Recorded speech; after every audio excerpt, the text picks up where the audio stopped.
Electoral ink. Indelible ink. Electoral stain. A phosphoric ink is a semi-permanent ink, a dye that is applied to the forefinger, usually of voters during elections in order to prevent electoral fraud such as double voting.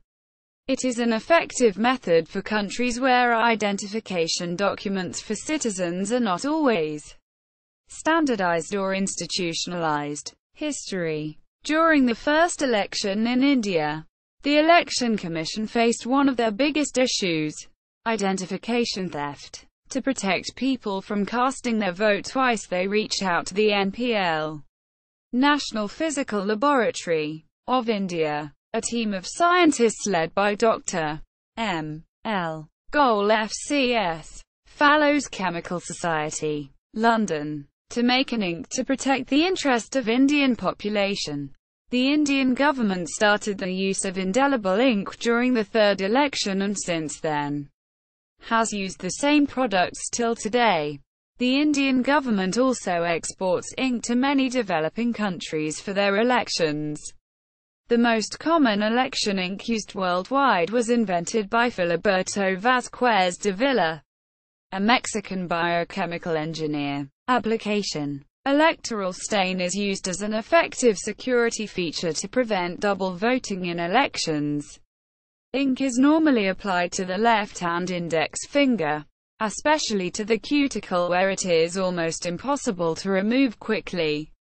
Ink may be applied in a variety of ways, depending on circumstance and preference.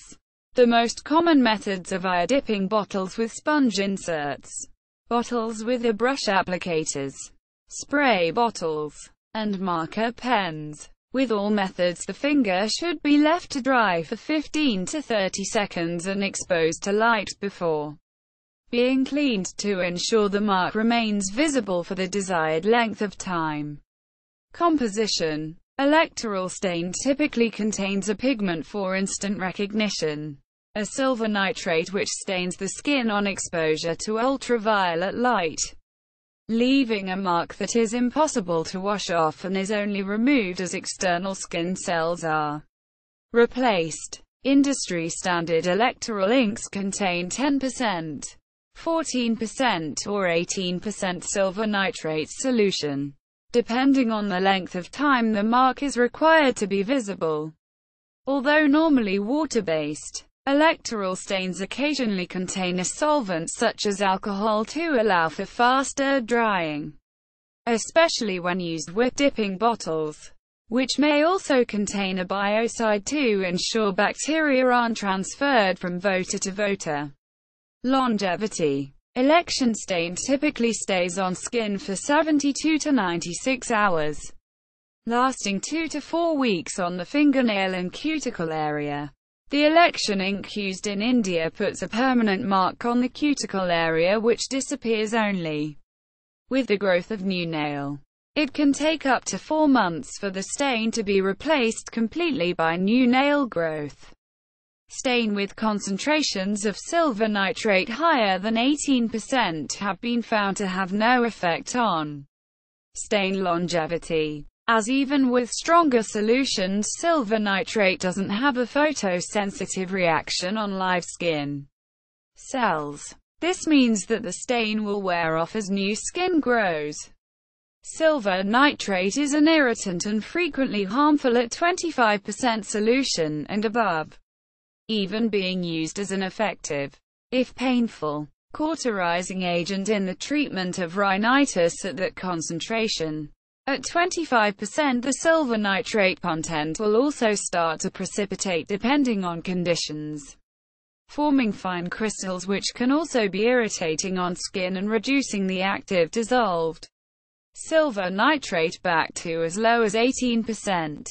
Color. Electoral stain is traditionally violet in color, before the photosensitive element takes effect to leave a black or brown mark.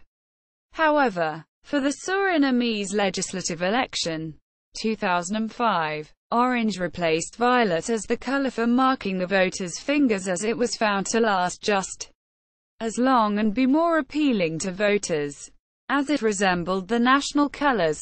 Efficiency. Marker pens are the most efficient use of ink, with one 5 ml pen able to mark 600 people, although dipping bottles are often preferred, despite a 100 ml bottle only marking 1,000. This may be due to the iconic images associated with the Iraqi and Afghan elections of the early 21st century. Dipping bottles can leave a more comprehensive stain of slightly longer longevity, depending on silver nitrate content, than markers can. However, marker pens are much cheaper and easier to transport, reducing costs to the election organizers considerably, and the advised option when stains are only needed to be guaranteed for 3 to 5 days. Marker pens also leave a much smaller mark when properly applied, which is more agreeable to many voters. Controversies. In the Afghan presidential election 2004, allegations of electoral fraud arose around the use of indelible ink stains, which many claimed were easily washed off. Election officials had chosen to use the more efficient marker pen option. However, regular marker pens were also sent out to polling stations, which led to confusion and some people being marked with less permanent ink. In the Malaysian general election 2008, the election authorities cancelled the use of electoral stain a week before voters went to the polls, saying it would be unconstitutional to prevent people from voting even if they had already had their fingers stained. Additionally, they cited reports of ink being smuggled in from neighboring Thailand in order to mark people's fingers before they had a chance to vote, thus denying them their rights. During the Zimbabwean presidential election 2008, reports surfaced that those who had chosen not to vote were attacked and beaten by government-sponsored mobs. The mobs attacked those without ink on their finger. During the 2010 Afghan elections, the Taliban delivered night letters threatening to cut off anybody's finger who was marked with indelible ink. During the Malaysian general election 2013, in light of the first-ever implementation of electoral stain, voters reported that the ink could be easily washed off with running water, despite assurances by the Election Commission of Malaysia on the contrary. International use. Some of the counties that have used election ink at some point include Afghanistan, Albania, the Bahamas, Algeria, Egypt, India, Pakistan, Lebanon, Malaysia, Myanmar, Nepal, Nicaragua, Peru, Philippines, St. Kitts and Nevis, South Africa, Sri Lanka, Sudan, Syria, Tunisia, Turkey, Venezuela. IIFES Buyer's Guide.